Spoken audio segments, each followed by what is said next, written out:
In 1921, a young Adolf Hitler would make a speech at Munich's famous Hofbräu Hall. However, he did not know this was almost going to be his last speech and would lead to many years of different attempts to take his life.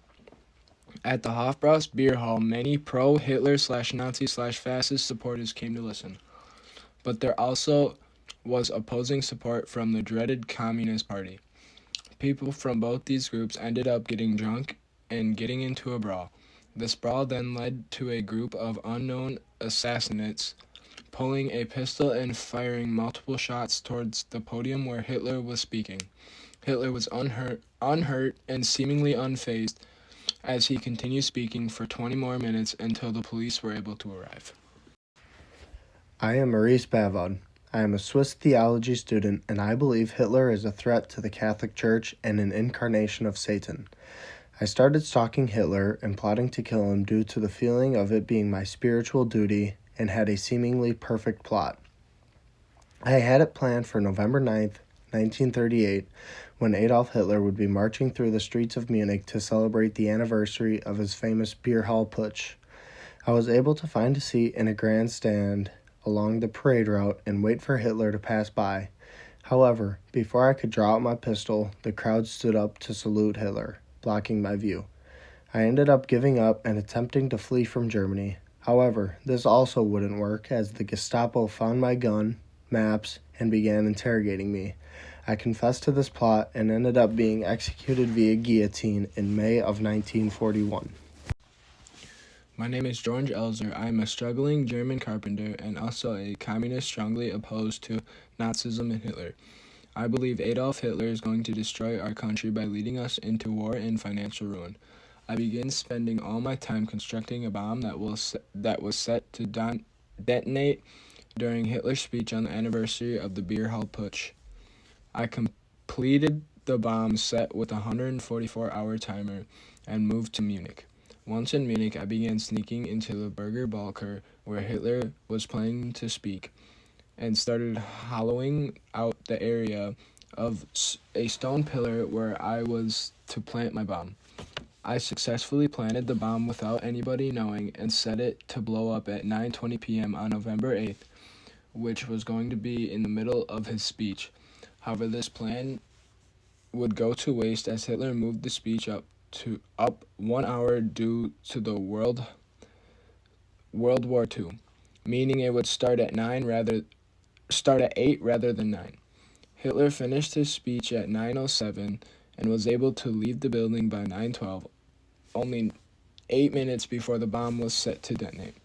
My bomb went off perfectly at 9:20, but since Hitler wasn't there, it was useless and killing 8 people, injuring many others.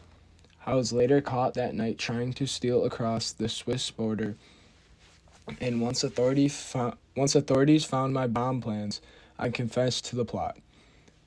I was sent to concentration camps, and in 1945, as the Third Reich was falling, I was executed by the SS.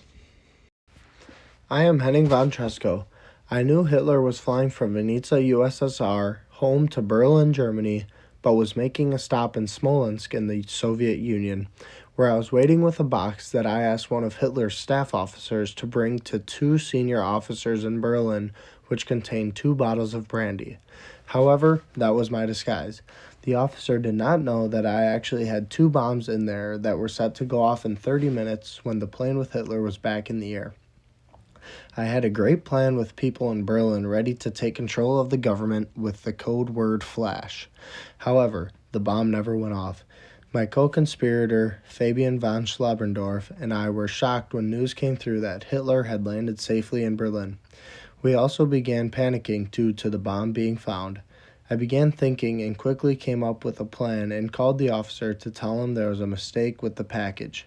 Schlabrendorf was then able to travel to Berlin to exchange the bomb for 2 bottles of brandy, and we were able to inspect the bomb to find a defective fuse was the reason the bomb never blew up. I am Rudolf von Gersdorf. A week after the Truschkau failed his brandy bomb attempt, he and Schlendorf had planned this attempt. They had planned this for an expedition of captured Soviet flags and weaponry in Berlin where Hitler was to walk through and view, and I volunteered to carry out the plot. After scouting the area, I realized there were too many guards to plant the bomb, and knew that I would have to become the bomb and turn it into a suicide mission. I placed the bombs on myself and set them with a 10-minute fuse. I later learned Hitler only planned to view the exhibit for 8 minutes. I stayed as close as possible to Hitler at all times and attempted to stall his viewing for as long as possible.